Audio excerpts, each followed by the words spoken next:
تیز رفتار مشینوں نے انسانی تاریخ کے بے مثال اطلاعاتی انقلاب انفو ریولوشن کے اثرات کرۂ ارض کے چپے چپے تک پہنچانے میں اہم کردار ادا کیا ہے۔ چنانچہ آج ہر پڑھا لکھا چھوٹا بڑا اپنے موبائل فون یا ڈیسک ٹاپ یا لیپ ٹاپ یا آئی پیڈ کے ذریعے انٹرنیٹ سے جڑا ہوا ہے اور ہر طرح کی معلومات و مواد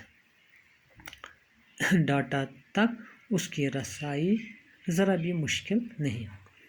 جرمن سائنسدان اور فلسفی بائنری سسٹم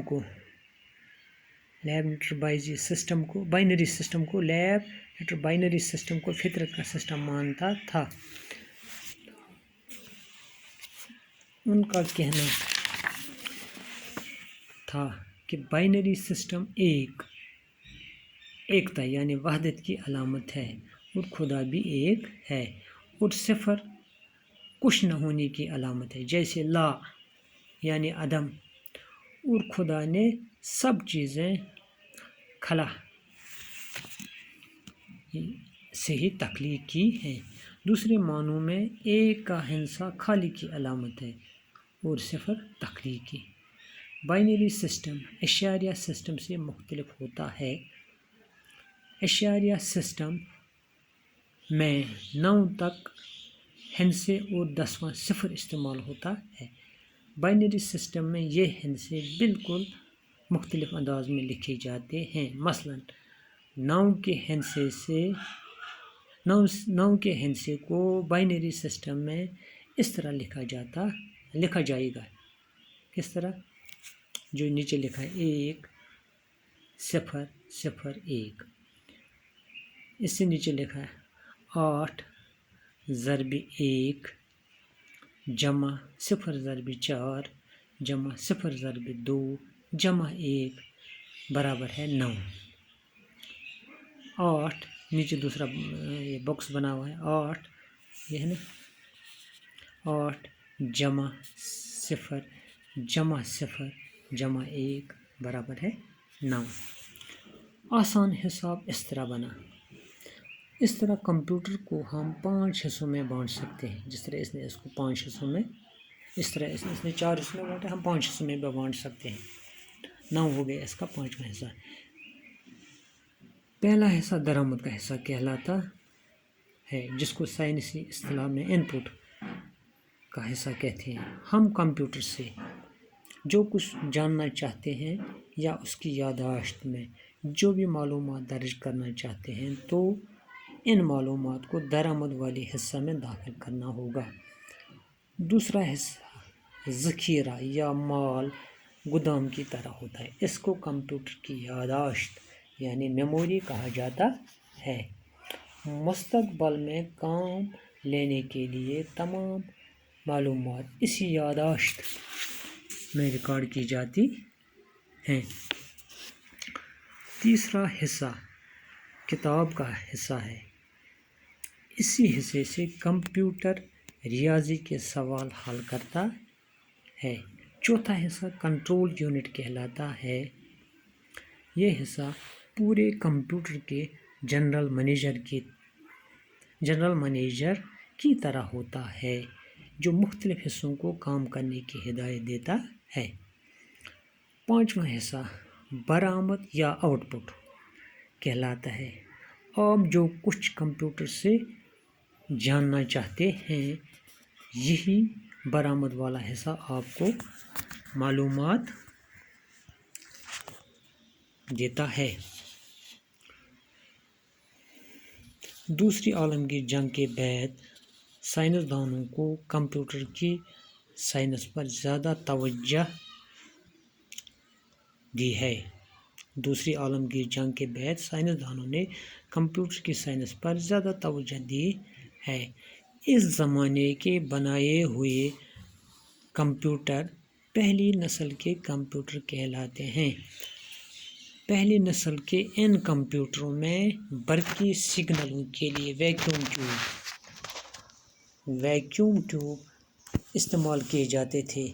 اس کے علاوہ یہ کمپیوٹر جگہ بھی بہت گھیرتے تھے۔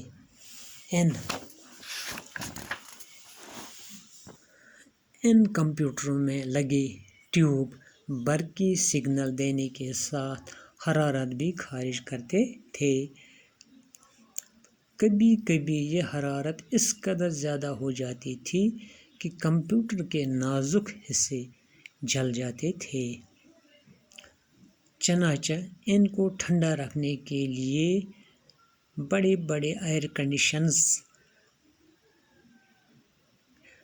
ایئر کنڈیشنر لگانے پڑتے تھے۔